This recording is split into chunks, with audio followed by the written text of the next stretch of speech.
All right, everyone, welcome to the Dad Level Podcast. This time we're going to tell stories of role playing with my dad and two of his best friends, or uncles for me. Bottom, Mark, and top, Colin. Um, so, where do we want to start this adventure? You're the one who asked to do this. You have to come up with the first question, dude. Well, he just did. Contest of Champions. Let's start Oh, there. oh my gosh, there's a game I forgot about.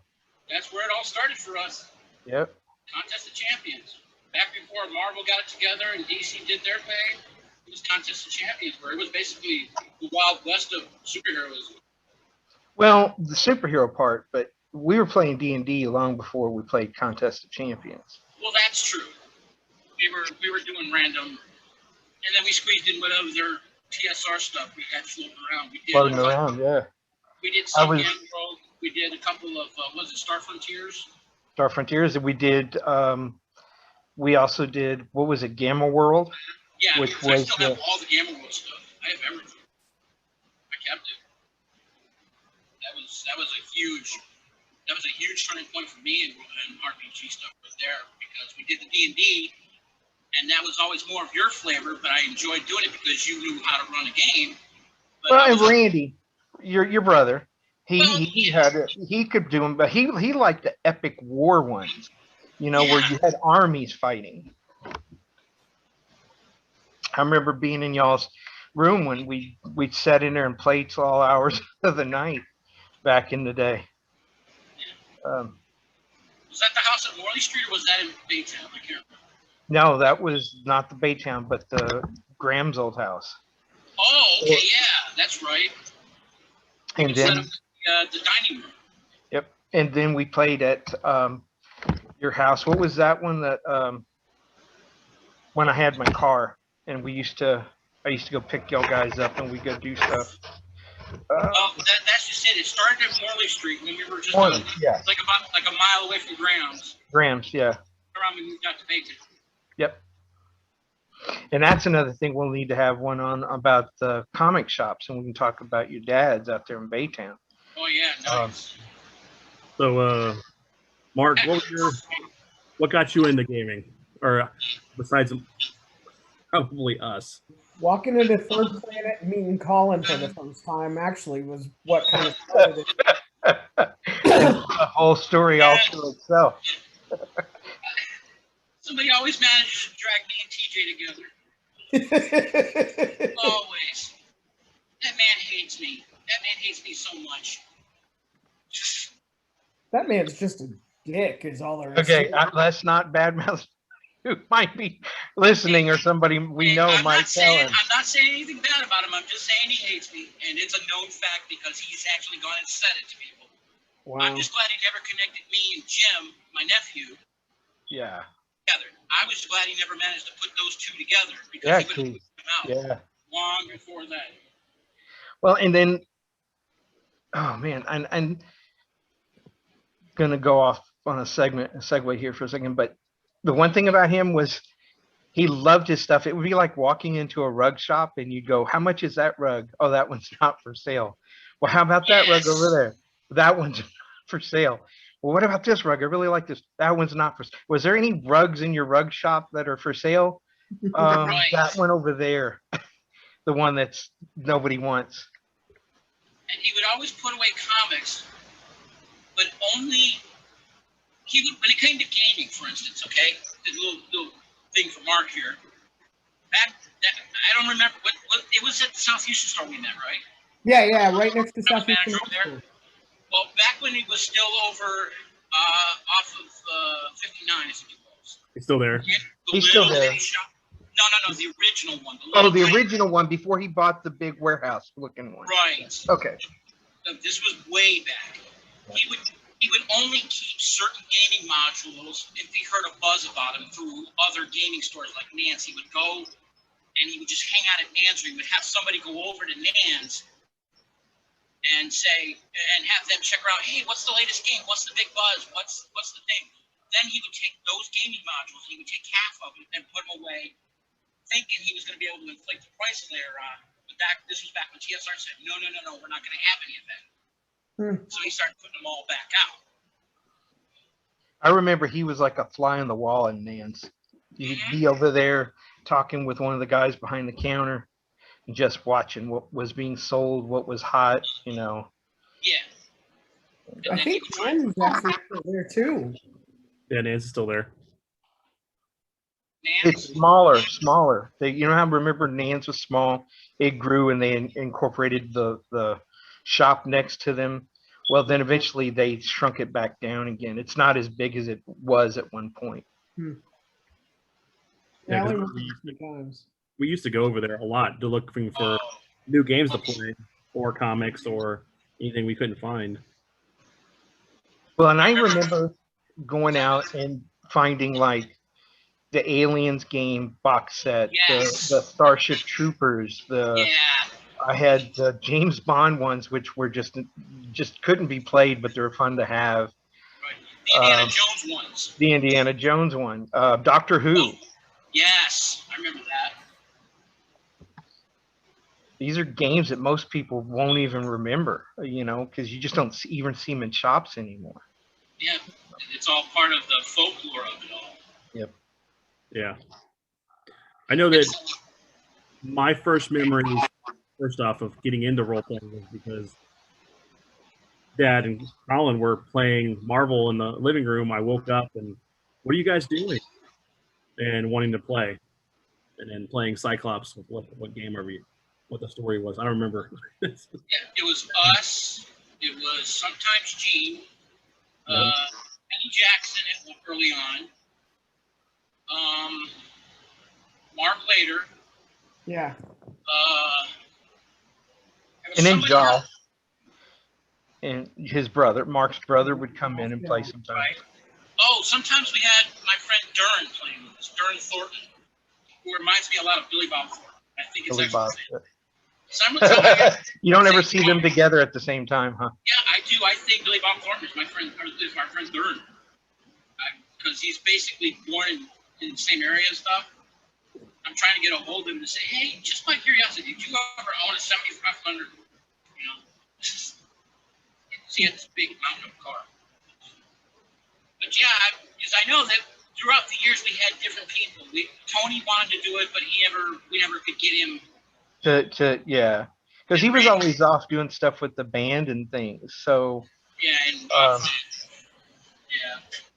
doing other substances. You know, it's funny. We kept transitioning people in and out, and then I remember one game that I did, either in one of our apartments or the trailer. I had at least 12 people playing, and trying to manage 12 people who all wanted to do their own thing and keep them directed to carry the story along. So then you'd have to ad lib and add comedy and some other elements into it. And it got really interesting. I loved when it got that big, because it would even challenge you as a GM. Right. And most of those games were in that apartment, the upstairs apartment. Yep. Do you remember when we played Barrier Peaks, which was the only module for Dungeons and Dragons which allowed you to go into a crashed spaceship, and you were exposed to all this technology, and if you played it at the end, remember, it was supposed to blow up and you were supposed to lose technology, so you couldn't take it into the rest of the games. Well, but we took it out into the world of D&D, the pulse rifles and everything. That's what got us into Star Frontiers. Yep.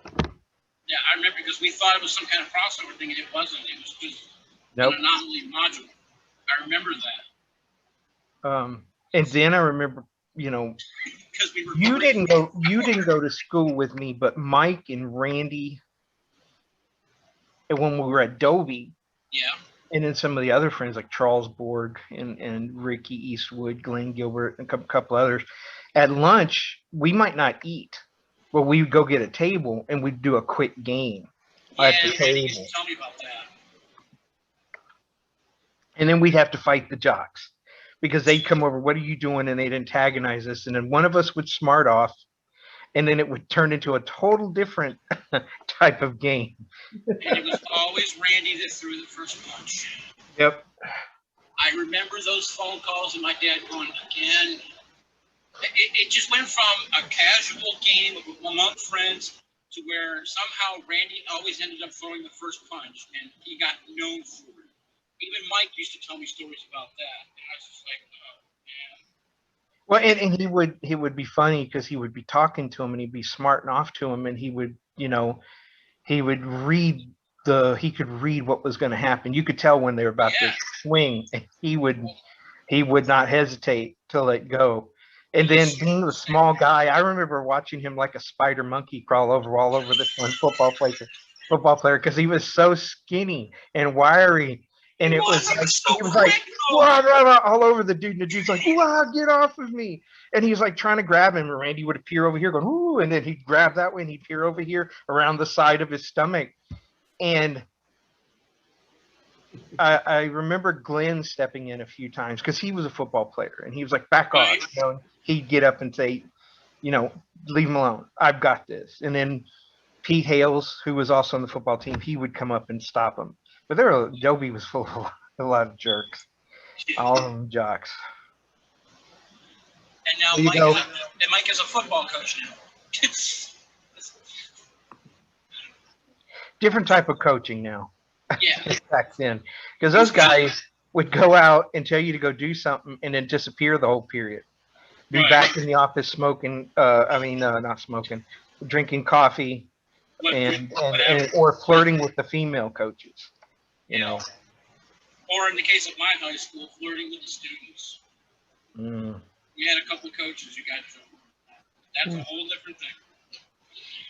So I think I've distracted us enough. Ask another question. Next question. Next question, son.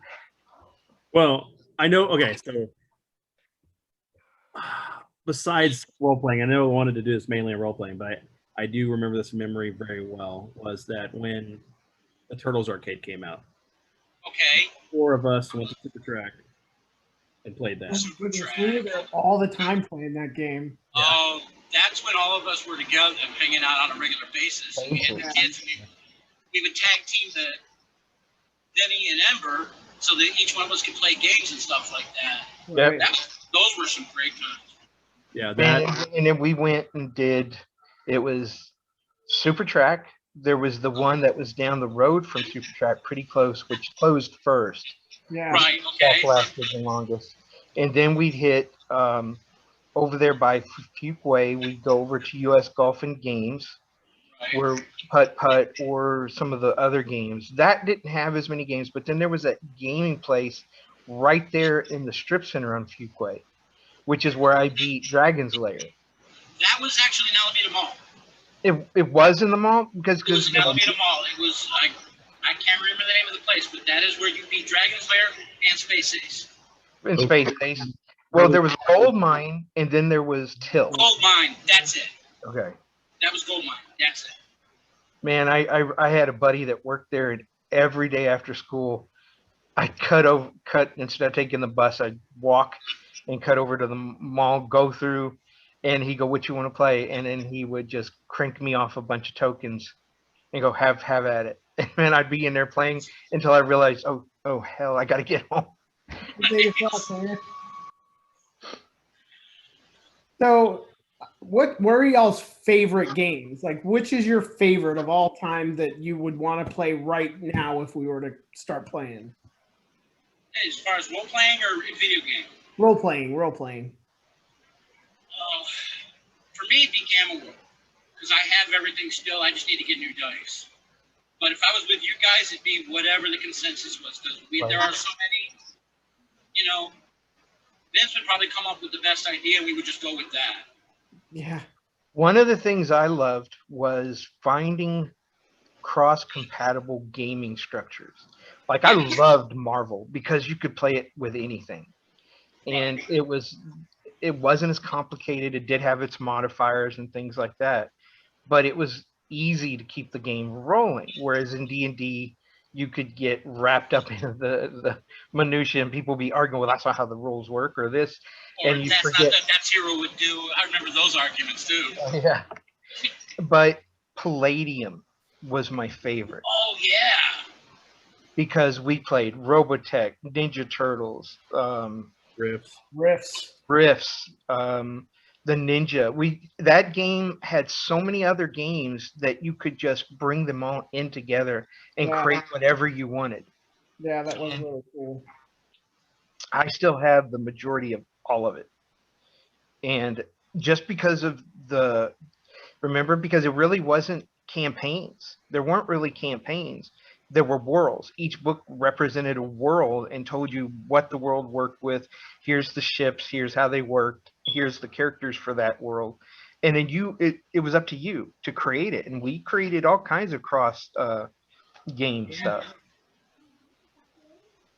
I do remember it was Marvel that got Vinny into drawing because he started character creation, and I still remember the first superhero team he created. Do you remember that, Vinny? It was before I give you a hint. I remember the two characters I created. The ones I play. I mean, Lightning and or let's see, Hall now. And then Joe is This was before that. Yeah, I know. I don't remember. It was ones that were all based on various types of house models. Oh yeah, I Remember remember that. Yeah, but they were like the blinds. All the There was Yeah, and it was such, and you were maybe what, 10, something like that, Vince. yeah. There are all different types of states and stuff. I created these characters, and they were good characters.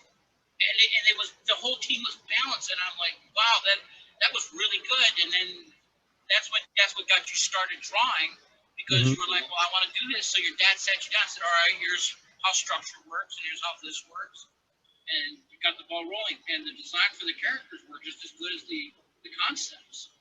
Yeah, and I remember, what was it? The two other characters I created at that time were the one kid who turned into water that helped flesh out the story, that he basically was running home during it was raining. He literally melted.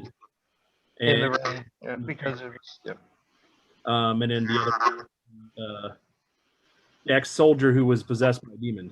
I don't remember what I named. Oh, okay. I don't think I never saw much of that character, but your dad told me about it, and that sounded like a really interesting one too. Well, and I love the fact that we would go and create backstories for the characters so that they felt more real, and then you could introduce some of their team or somebody they knew in the game, and then you had that antagonism there. The other thing I enjoyed doing was, like in certain games, adding a villain within the group, but not telling anybody. And you don't tell them until you slide them that paper that says, when I tell you to, read this. And then when they read it, they go, oh, and they get a smile. And then that betrayal hits in the middle of what's going on, and then everybody's kind of like, what's going on? I used to do that a lot when we did the Marvel stuff. Yes, and that's what inspired my the rivalry between Badge and Janice when I first created all that. Those were great characters. Yeah. We're going to start talking about characters. We're going to get into Alterator, and we're going to get into. I got to tell Mark, because I haven't talked to him since. Have you seen the next? We were so ahead of our time when we were designing stuff, because it's all over the place now. It almost fit perfectly for Trump's entire friggin' presidency. I know. Well, do you remember Achilles? How we fleshed out how his powers work? When he died, he'd go have to fight in another world to get his right to come back into the living world. There's now a TV series coming out with a character that is exactly like that. And they even show when he dies in the real world, he appears in a hell-like world, and he has to fight to get back to his real life. And I was like, why? Right? All right. That's a good segue for something we were talking about before you popped up, Vince. The Watch. Have you watched that yet? I watched the first few episodes. I like it. The humor is like hit or miss sometimes, but And because for me, when I first saw the trailer and I sent you the link on it and said it was sounding really familiar, it reminded me of The Watch. Oh yeah, and or did you ever see the movie Push? Not Push. Power. No, where I they haven't took the seen pill. it. I've heard of it. Man, I was like, Mark was like, you got to watch this, and I was like, yeah, I heard. I haven't watched it. I didn't want to watch it. I didn't want to see another type of environment or character or story we created being done. But so I watched it and I loved it. Yeah. It was like they were there. All the elements were there. It felt a little rushed to me, not to get into a movie review thing, but it felt rushed to me, like they were trying to get through it and couldn't put enough time into it. It to me, it felt like it was a backdoor pilot for a possible series or something. Yeah. And those tend to feel a little rushed sometimes. Because they're trying to get as much into it to capture somebody's attention, and it really didn't give enough chance to build up the character development. I mean, you've got not Wesley Snipes. Wow. Now I got Snipes on the brain. What's his name? Huh? Jamie Foxx. Jamie Foxx. Thank you. Ray. It's funny, in my mind, I picture people as the characters they play if I can't remember their name. But that was another thing, Colin and Mark. Wouldn't you think or say that a lot of our characters were designed so they would be cinematic, that they felt like they could appear in a movie? Well, we certainly designed them for bigger aspirations, and we had them, like comic books at the least, but if they went bigger, they would. Right. I also remember us designing characters that are normal to this day that weren't back then. Like my character, Smith and Wesson. Remember them? Mm-hmm. One of them ended up being gay.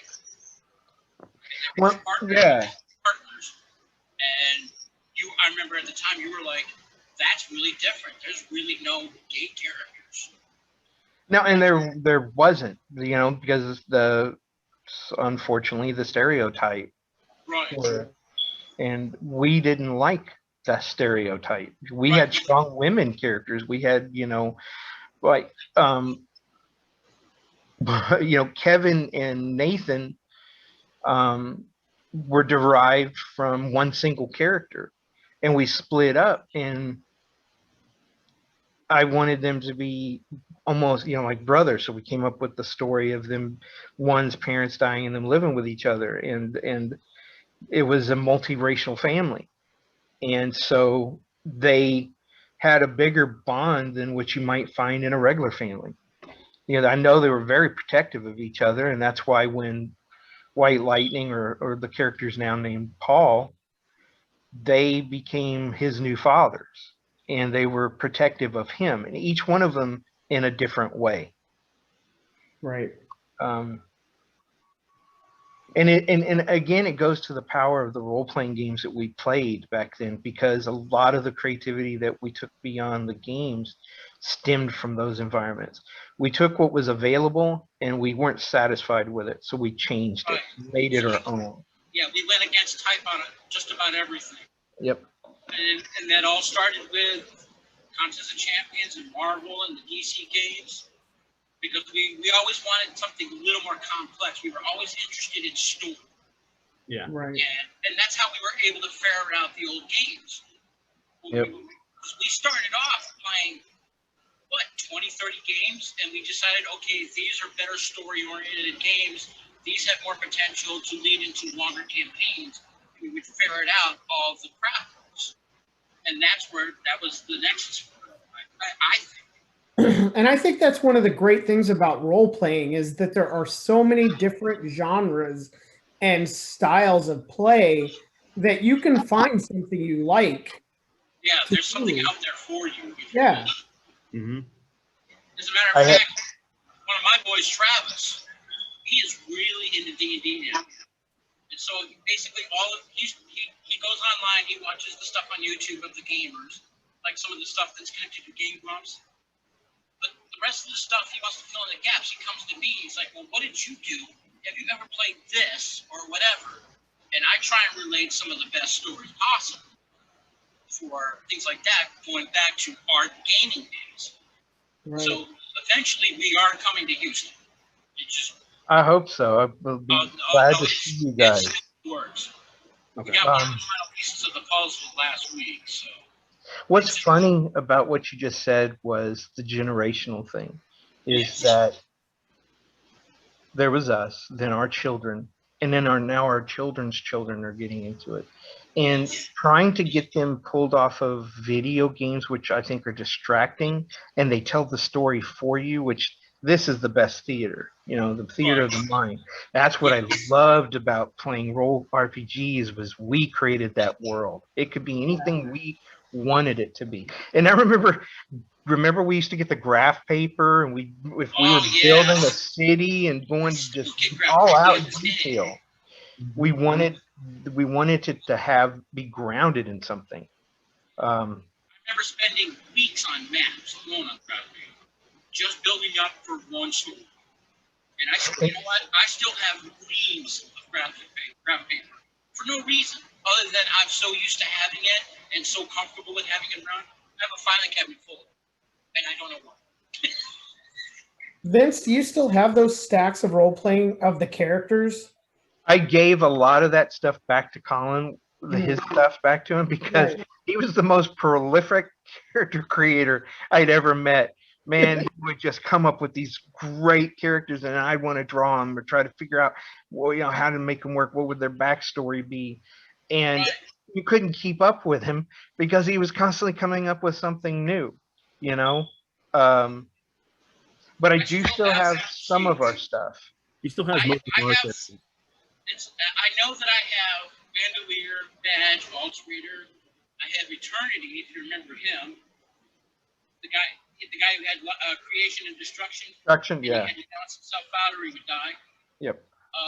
Smith and Wesson. And then I had the guy who was like the MacGyver-like character.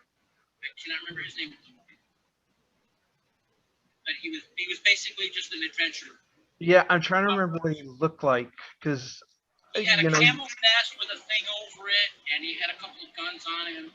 It was camel, or it was like the khaki pants. It was very average suit, which is one of the things that really kind of, and all that stuff, those character designs actually came out of the Marvel role-playing game stuff.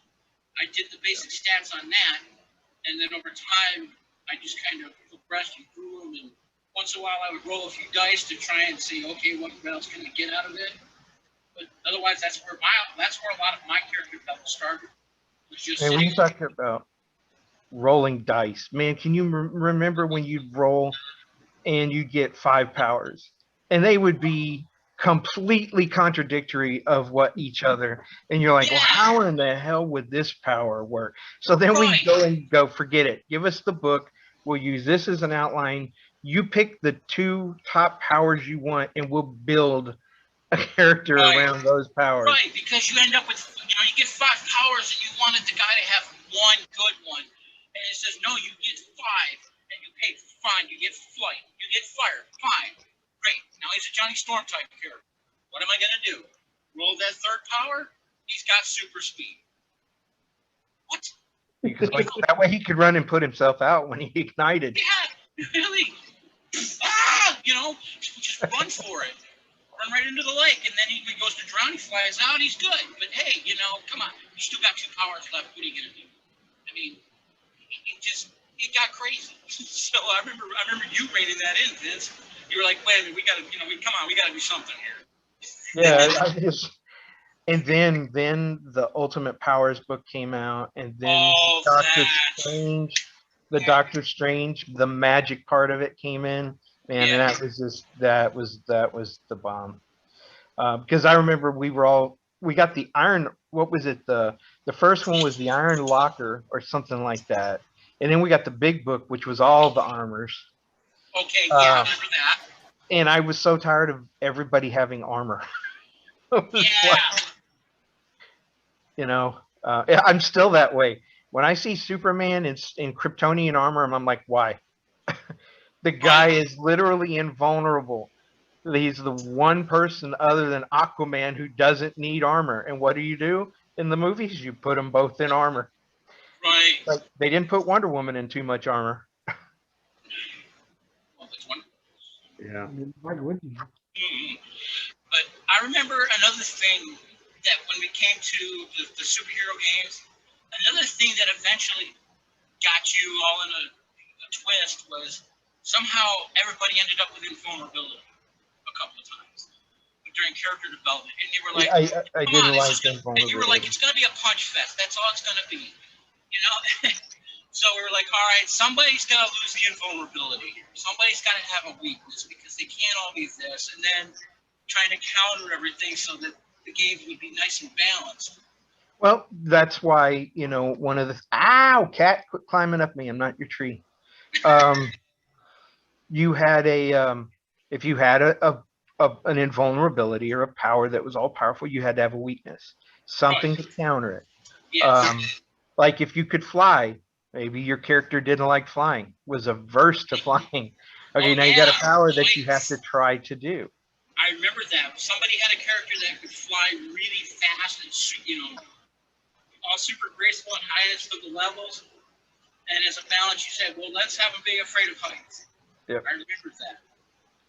And, You know, I remember when I was developing Bandolier, later on he had the ability to fly. And you said, well, tell you what, let's not make it flying. Let's try making it gliding.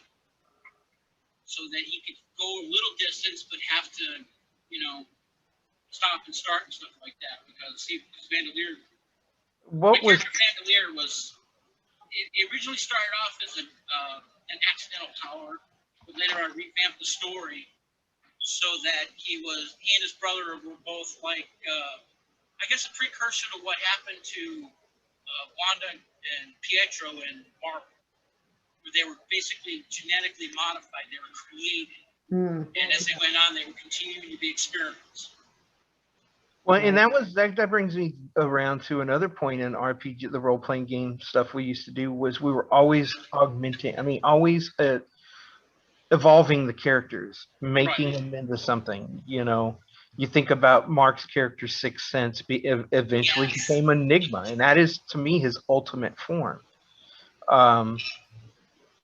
And like White Lightning was a deity, a demigod, and I was like, that's too much. So remember, Joe was deity, so he gave him the axe that he had to have. That if not, it was away from him. He would lose basically like Thor. He would lose everything if he didn't have the axe. But no, Lightning was the one. Tinker had the ability to. He was invulnerable. Yes. Yeah. He had earthly strength. Actually, he was the character that I had rolled that had the highest stats. I think it was Colin and Mark when I rolled this character up. They're like, "How did you roll these high numbers?" But it became much better when we evolved him to where like he could take damage. Just because you are invulnerable doesn't mean that you're, you know, it means you can take a punch, right? Right. But what happens to your brain when somebody hits you that hard? Right. Your brain goes sliding up against your skull. So, and then I still remember how we kept adapting him. And then at one point where you did this one thing where you flew up and then you were going to charge down. And I think we were fighting Juggernaut, was it? Remember? Because he flew down and we did the speed, the mass times. We did the whole calculation of just how powerful he would be hit when he hit and was unearthly.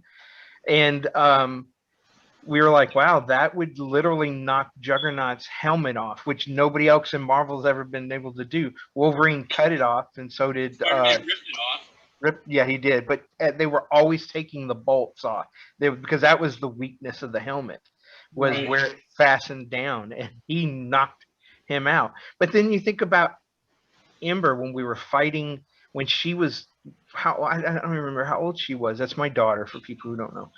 Maybe she was 12, and remember when she was up against Sabretooth all by herself? And we were trying to help her fight, and she was like, I got this, I know exactly what I'm going to do.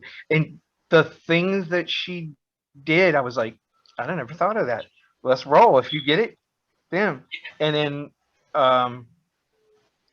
when she blew his you-know-what's off with charging the kinetics through her foot when she kicked him in the thing, I was like, okay. That cat had some amazing rolls in her time. Yeah. Oh, remember I had to make it where 69 was better than a 96.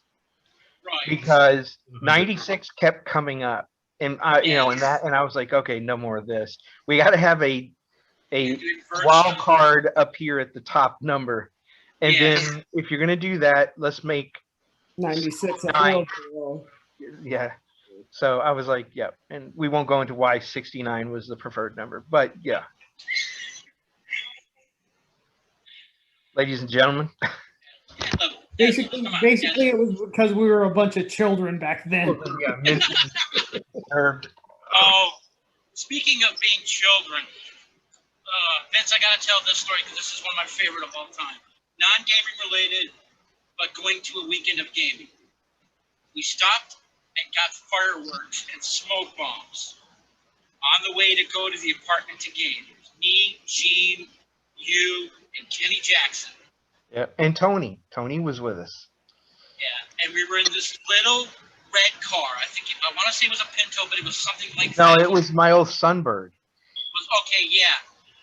And the first thing he says to us in the car is, don't light any of the fireworks. Don't do anything till we get close to the apartment. Then we'll take care of it all there. We'll have fun. And all of a sudden, Gene, your Uncle Gene, sticks his arm through with a smoke bomb like this. And the thing was lit, and it was yellow smoke coming out of this little red car, and we're in North Shore on I-10 heading toward Houston. Yep. You know it, 10 seconds later, we passed a car. Well, it was funny because remember they kept lighting them and throwing them on the freeway, and I was so scared that we were going to get pulled over. And I was like, "What are you doing? Y'all are going to hurt people." And everybody in the back was all giggling. Yeah, And then somebody went.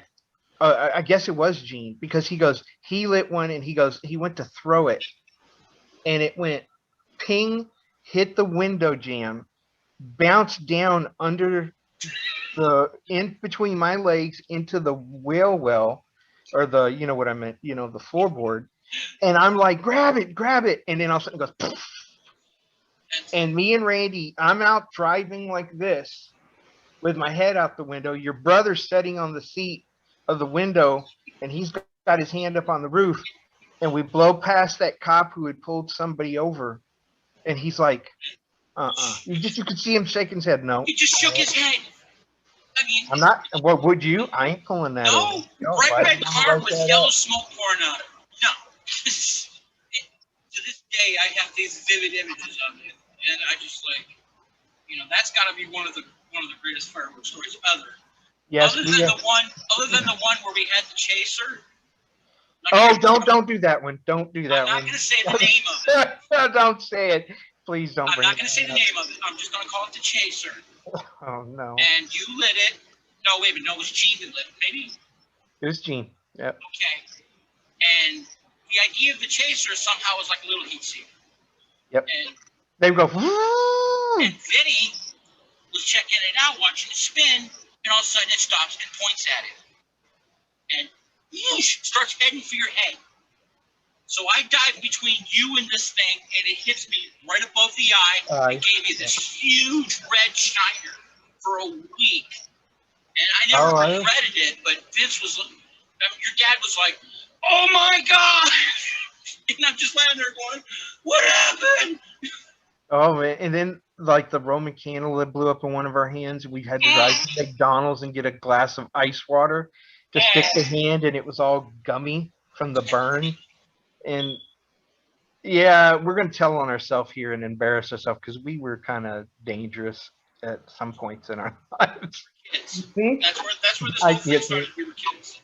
Speaking of dangerous, you know, I remember meeting Mark because you called me, go, hey man, there's this kid up here who needs a ride home. Would you come up here and take us home? And I was like, yeah, I can do that. And that's where, and then there was all of us that hung out after that. And then what was this Paul? Was it Paul? Yeah, Paul. Paul, what would you do for a superpower? No, but that's another story too. Oh my God! Oh my God! Do you remember that story, Mark? It involved Spider-Man. Yes, it did. It involved a conversation. And that's all I'm going to say. It involved a conversation where we were talking about what would be our favorite powers. And what then would you it came do to get what those would you do powers? to get those powers? And, oh my And God, I remember. Paul said those words that we shall remember for life. And yeah. Oh my God, that was. Oh That my was. God. Now Yeah. you remember. Now there it is. Yeah. And then we went, and then I'll remember text it to after you. the store closed, we went and ate, what was it, at Kimbo's or one of the restaurants, and we were all cracking jokes about it. And the waiters that would come by and they kind of just stopped as they were walking by to kind of listen to what this conversation was. And yeah, I remember those days. Well, Colin, did you keep Okay, up with here's him at all? another thing for gaming. Here's another thing for gaming that you can't do anymore, and so many people missed out on this opportunity. But Shipley's Donuts. Oh my God. Oh yeah, the dollar, the day old donuts. Yeah, That's when you were living in the white apartments, really close to the Shipleys. Yep. So we would always go over there and say, "All right, we're here," and they knew by at some point we were doing gaming weekends. Yep. $1, and they would hand through more like stuff through this big black trash bag full of donuts. I mean, it literally watched. Well, that was on a Christmas. We were playing, and we go, well, let's go get some donuts and stuff, and we can come back and we'll eat and we can play. And Randy, your brother, went with me, and we pulled up through the Shipley, and they were going to close for Christmas. So it was like, I think Christmas Eve, and we were like, do you have any day old donuts? Because you had to ask for them. Yeah, we had to And then ask. the guy goes, do we have any day old donuts? Pull up. And all of a sudden he goes, we're closing in a few hours. And he gave us those giant bags of donuts. And your brother's eyes got about as big as that. And he was just, this grin, Joker grin, was like. Yeah. I was with you guys back because home I remember with that. watching him stuff that bag through that hole. That was something. That was like watching. Well, yeah, I think y'all were with us. Yeah, because y'all were in the back seat. Yeah, because we thought it was just going to be a little bit and we would have room. But then all of a sudden we're watching this big black trash bag give birth outside this building. And we're like, wait a minute. And you never really had big cars. You only had my Delta 88 was my biggest in my Bonneville. Yes. But I wasn't hanging around with you guys when I had my big Mercury. Man, that thing was like a boat. It was all decked out with captain chairs and a nice stereo. And when it hit its max speed, it would float. And it's what I always envisioned what the land speeder would feel like.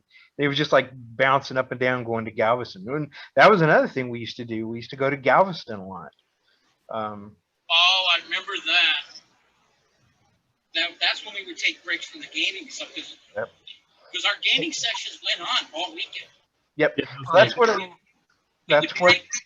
would break for movies. We would break to go eat. We would break just to go outside and get the kids out and play and stuff like that. Super track. Mm-hmm.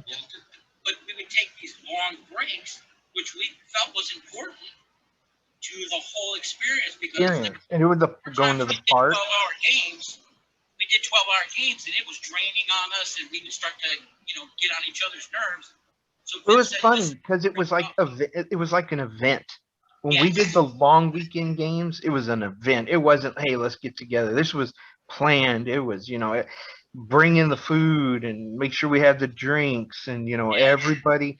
And we have everything done beforehand because remember, sometimes we get there and it'd take us 4 hours to roll up new characters and figure out what we're going to do. Right. And we're like, it's midnight. We need to play or we need to stop. Yeah. But on those big weekend events, we had it all set up. We were prepared for it. And I remember you buying extra milk because you needed lots of milk for the ulcers we were getting. I will never drink a gallon of milk again.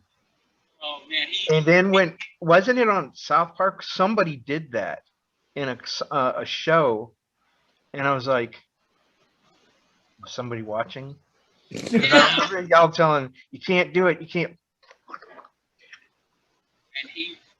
And it wasn't just a couple of gulps, but he would sit there with a gallon of milk. And this was back when you and Emma were really small. And ladies and gentlemen, this is why you get diabetes. there with the gallon of milk. He wouldn't even bother putting it back in the fridge. He would just have it on a tray table or on the floor right next to him. And you knew when the game was getting intense because he would just lean over and he would grab that milk and he would just sit back for about 2 minutes and then put it down and everything would go back to normal. Normal. Yeah. Oh, remember Charles? I love him, but he would ruin our games because he was a treasure hunter. He was the guy who would not follow anybody and would go off and sneak off and try to find gold, get into trouble, and then we'd always have to leave what we were doing to go and help him. Right. And I remember I did that big campaign and he was making everybody mad. So he was lagging behind, and there was this room, and he picked first he did, he detected treasure. He detected the trap on the door, and he was able to beat it in the roll. And then he saw the treasure glowing in the sword. And he goes, I said, you can sense magic coming from the sword. And he was like, he was like, I'm going to go in. I said, are you going to detect monster? Are you going to do anything? He goes, no, I'm just going to run in and grab the sword. And I said, are you sure? He goes, yeah. And the minute he ran in, I dropped a gelatinous cube on him and killed him. He was the original Leroy Jenkins. He was the original Leroy Jenkins. I swear he was. He would just go right in and just didn't care. And so eventually your dad said, all right, we're gonna have enough of that. Yep. And then I made him re-roll a character and start off with one of the lowest characters in an advanced dungeon. That's right. And he whined and complained, and he was like, I don't play anymore. And we were like, okay. I mean, nobody even batted an eye. They were like, okay, that's fine. Go on over there in your corner. And then I remember one game where I was getting some really good rolls, and your brother was DMing it, and he got mad at me, which I remember the Captain America thing I did on that one game you plotted out, and we went in there and all those guards were there, and I said, I'm going to bounce it off here, here, here, here, here, here, here, here, here, here, and take them all out. And you were like, no. I said, yeah. Hey, and you made me roll all those rolls, and I rolled them all. And you were like, well, damn it, that's the end. And I was like, really? Same thing. I wouldn't have done that if I didn't. I was going to end the game. I had one of those happen. My sister Diana, up here, she was curious about role-playing games back in, I don't know, it was like 87 when I was up here. And I said, all right, I have the Indiana Jones game. It was the Temple of Doom game. And I said, we'll try this because she's familiar with Indiana Jones. Didn't get past the opening scene.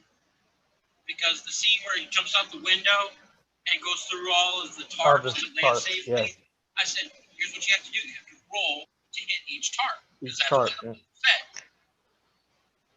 Hit the first tarp, bounced out, missed everything else, splat, and he was dead. Game over. And I'm like, oh, okay. So that's what your brother did. Barrels of role playing, Yeah, well, your brother still owes me a character because I had that character for a long time, and he got so mad at me. He had a sorceress turn me into a woman, and a very beautiful woman. And then he had Zeus come in, fall in love with me, kidnap me, and take me up to Mount Olympus. And then he took my character and never gave it back. He said, "You're gone." And I said, "What? You're going to give it back after this?" He goes, "Nope." He never gave that character back. He would eventually tell, just to get him going, Vince, he would eventually tell him stories about what Zeus was doing to his character after he had no control over it anymore. Oh, he's like, you wouldn't believe what he's doing now. And he would tell me stuff so that I would tell Vince, because there was a point where Randy was off doing other stuff with different things. So he's like, oh, okay, tell Vince this. And I'm like, really?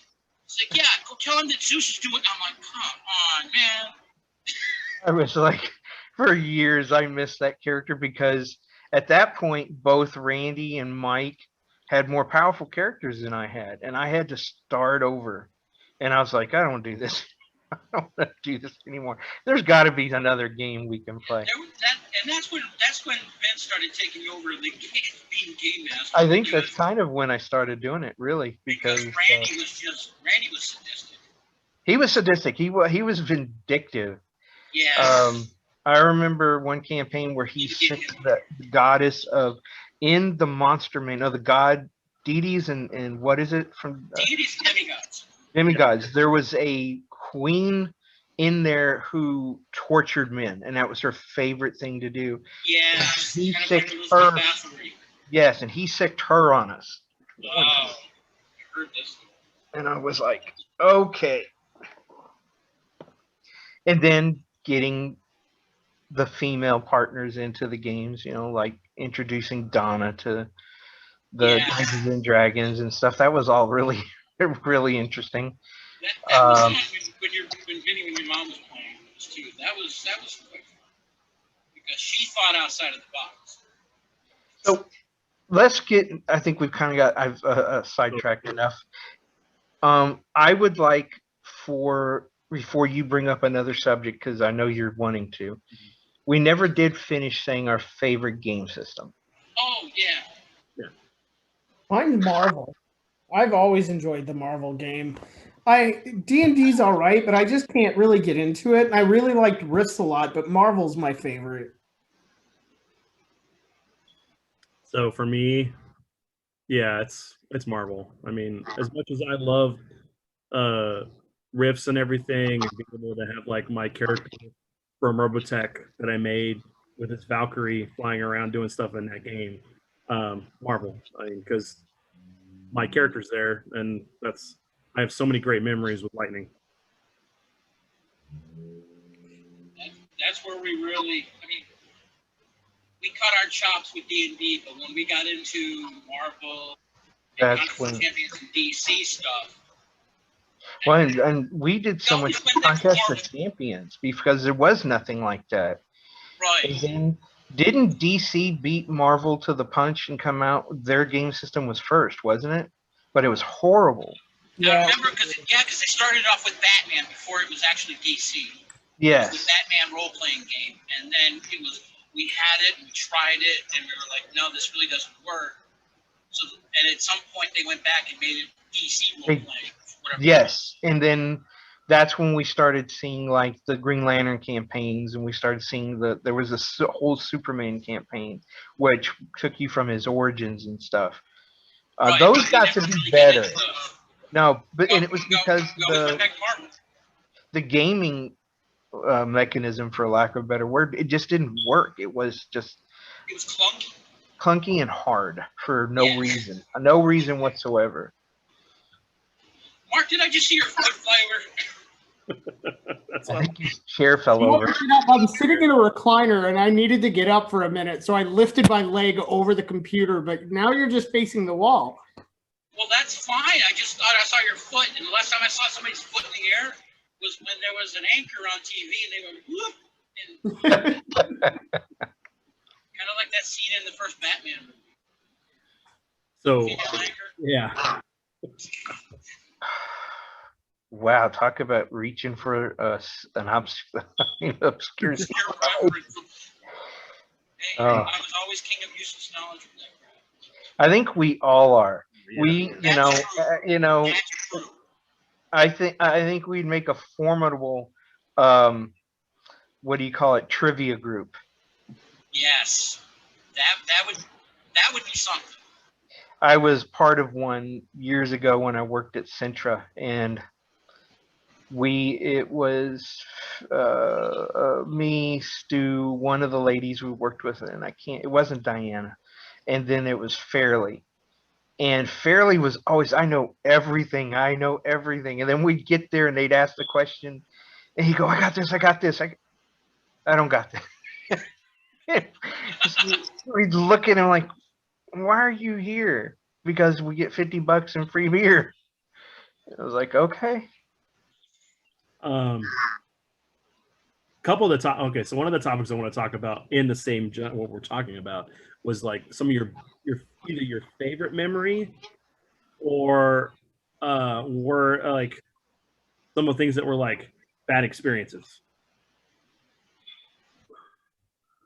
For me, the bad experiences where we went longer than we should have per session, because there is such a strong bond between us that if we went longer, we found out that 12 hours was the limit. We went Yeah. over 12 hours, we would snap at each other for the stupidest things. And Or we'd get silly. Do you remember where we'd be playing Well- 10 hours and we'd lose our mind and everything was funny? well, that was fine.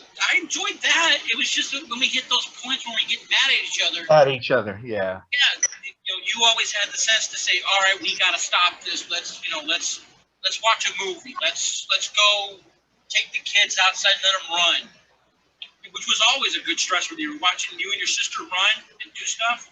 Yeah, when we'd go to the park and Please. Yeah. Taking you guys to Super Track, that was just the best. Especially when Oh, we I missed that. yeah. And then I'd always end up with the slowest friggin' cart. And that one guy goes, "You want to know the secret?" And I was like, "Yeah, because I'm tired of coming in last, you know." And he goes, "There's a lever in the back. You pull that up and hold it up, and it holds the choke open or something, and you'll get a big boost." And so I was driving with one hand, and I'd be like doing this just to get those straightaways, and I'd be like, and I was like, "Oh, I love this." But then, if you weren't paying attention and you had to make a sharp corner, and you didn't get your second hand up there, it's really hard to turn that steering wheel on the go-kart. Need to turn. Oh, I went over that metal rail many a time. what about you, Mark? Worst experience, is that what we're talking about? it's Well, best. yes. I want to do both. Best memory, worst experience. Yeah. I don't know. I think just the times when people would start bickering about little tiny things and that didn't matter, or even worse than that, the GM is supposed to be the one in charge of the game. He sets the rules no matter what's in the rule book. Right. You gotta follow what he sets up. So just those types of things, just a little bit of bickering about stuff. That's really the worst part about it to me. Can I help you? Can I help you? My girlfriend's telling me you're not giving me enough attention.